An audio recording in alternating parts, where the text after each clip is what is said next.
guys? How you doing? All right, good. Butch, welcome. Welcome. Appreciate you guys hanging out, and we feel really good about our spring. We really do. We play football and we practice football, and we're in pads, and the guys did a really good job attacking a very demanding regiment, and we played. And then a couple guys were held out due to being nicked up or bumped up. Nothing major. We don't see anything major, but overall, just a very good spring. A lot of progress and a lot more progress to go, but I'm sure there's some questions on certain guys, so please go ahead. What's impressed you about Luke? We saw him get the ball down the field today, strong arm. He keeps his eyes down the field. He's very natural. I don't think he's phased in any way, shape, or form. I think he understands protections really well, therefore he can slide in and out of stuff. He feels it well, and he's not afraid to let it go. He understands what's being played behind that front. He understands where the holes are. He understands where he can't go with the ball. And he made some really big plays today. He has about two he'd like to have back and held on to one a little bit longer than he wanted to. But a really good football player. You could push him hard. You could coach him hard. He was raised really well. He's a tough son of a gun. So really happy for him this spring he had. Malachi Tony, just the progressions he's made throughout since the start of spring, and see what he was able to do out there today. Just what stood out to you the most about? Oh, a lot of things. I mean, he's a mature. His maturity in the preparation is what sticks out. It's 5:30 in the morning. He'll be out there catching some extra balls. If he makes a mistake, he's going to come in and watch some extra film, spend time with some of the veteran players, and spend time with the coaches, learn what he has to get better at. You can push him hard. Obviously, he comes from a family with really deep South Florida football bloodlines, athletic bloodlines, disciplined bloodlines, great culture at home, and he's. He knows he has a ways to go, but he's had a great start to spring, and we are going to push him really hard this summer to make sure we maximize his potential. And again, really fired up about him. Earlier in the spring game, offense had that 4-down drive, goal line stand by the defense. Just how do you evaluate that? Like, is that good by the defense? Is that issues on the offense? How do you look at that and evaluate that? Yeah, I don't agree with that one. As an offensive lineman, what do you think I'm going to say? I'm sure you probably weren't very thrilled. I want to projectile vomit like this way on the offensive side, but on the defensive side, I've had two things. Number one, a great job from a schematic standpoint, just finding a way to expose certain gaps and timing it up really well. And even more so, a couple guys just hunkering down, putting their feet in the ground and knocking people back. So you can't take away from that. I mean, we kind of needed that. We hadn't done a bunch of short yardage. We've done short yardage. We haven't done a bunch of goal line in the spring. For reasons, obvious, but overall, that was a great job by the defense, so I'll hold my personal feelings aside. So Mario, I saw the players wearing Guardian caps, and knowing I've had my fair share of head injuries, I can appreciate it. Do you think that as the year goes on, that we could see a lot of these players wearing Guardian caps during the regular season, knowing it's in the best interest of the player and probably to be comfortable with them? I think that's something, it's a question more for the medical side of college football in general. I think college football continues to move towards, a place where players are protected more and that they can still play fast and physical. So, it's a question where I'm not qualified to answer what is best in a game, but I know whatever is best and keeps our players most safe, we're all going to find a way. Mario, how would you assess the new defensive staff, their communication, the communication on the field with that side of the football today?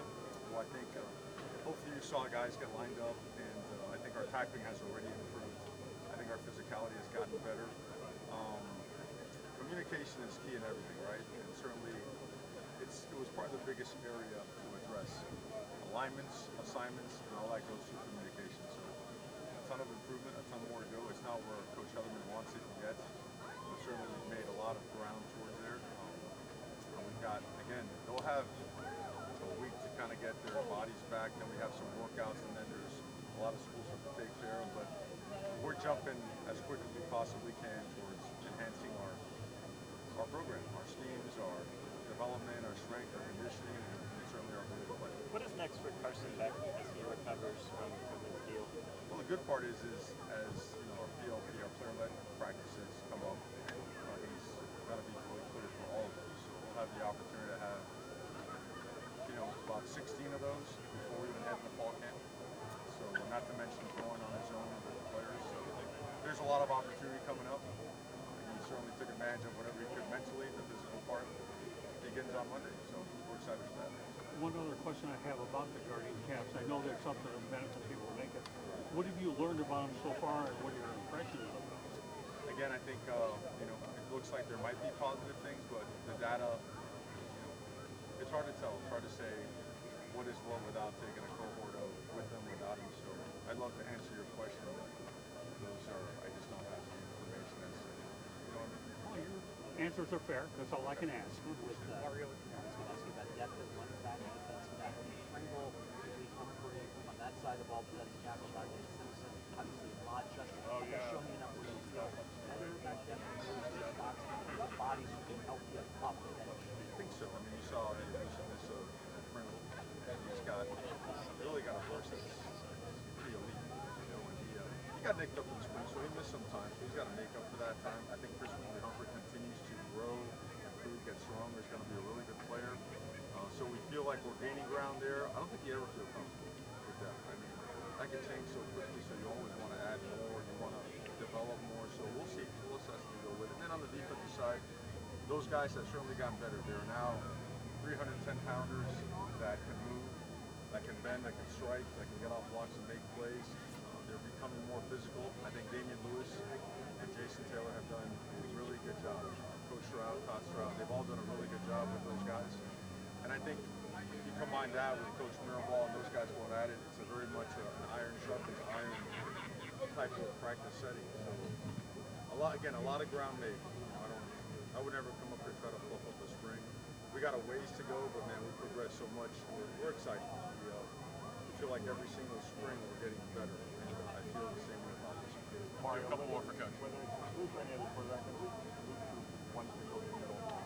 Those low and back to the zone, whether it's more beneficial from a execution standpoint, from a defense standpoint. When you say that though, what do you mean? Like the pick itself, the decision itself, the coverage, the concept going against it. Right. Well, they're trying to challenge that safety without getting into all the details in that particular play, and it's a snap decision. Either you have it or you don't. You might not have it, but a good throw could make it happen. And I think he trusts himself enough, and he's gutsy enough to test the waters now, knowing that it could cost him playing time, but also knowing that it could also make a big play. We'll learn a lot watching film with Luke. We'll learn a lot with him continuing to take reps. But overall, from a decision-making standpoint, I think that one was dicey. I think I would have put that one or thrown it to the flat and lived to play another down. I think he might have been able to scramble instead of hold on to that ball late and get that illegal man downfield, illegal pass call, illegal forward pass call. But aside from that, they did some really good things. Mario, the secondary, we talked so much about you guys and the Marquis Williams. What did he show you this spring, specifically in the league and Marquis Williams? He got bigger, he got stronger, he learned the system. He's a guy who's been around here for a little bit. And I wonder, hey man, is this guy going to get on board? Is he going to do the things necessary to improve? I think he's committed himself more, but he's a guy who has a long ways to go also. But we're excited about his improvement. And we think he can be a very good player. So I'm proud of him for just buying in and trying to do it. And he's another guy, I'm going to say the same thing for all of them. We got to push them. We got to challenge them to bring out the best in them and be the best they can be. Obviously, a big picture question, but I don't know if you've been able to follow what's been happening in Tennessee with their situation with their quarterback and that whole thing. On a bigger picture, in this age of kind of player empowerment, NIL and everything. This is going to be good. I can answer. So, in the age of player empowerment, when you just have discussions with players, just how do you go about that when you kind of back and forth with that? I think you stay real, you stay true to the program, and you make the decisions that are best for the program. Again, we mentioned the other day, I told you, everybody's in the portal, and the portal is always open. Okay? You don't want to believe me. It's always open, and everybody's in it. So it all depends on what you're willing to accept, where you're going to draw the line in your program, And you got to realize something. Once you allow that to happen and you agree to it, we'll prepare for a line of 80 guys doing the same thing. So we're not going to do that at Miami.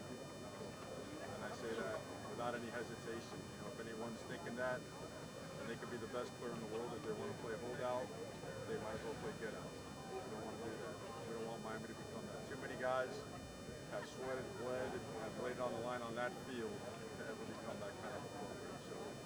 hope that. So Mario, do you feel like when you do these spring games, it's like going shopping, that you're trying to find depth somewhere along the way where spots number 2 or 3 until you're ultimately able to find out what you have coming in? No, sir. I just look at it as another practice and an opportunity to get better. Great. Thanks, Coach. Thanks, guys. Okay. Thanks, Thank you, guys.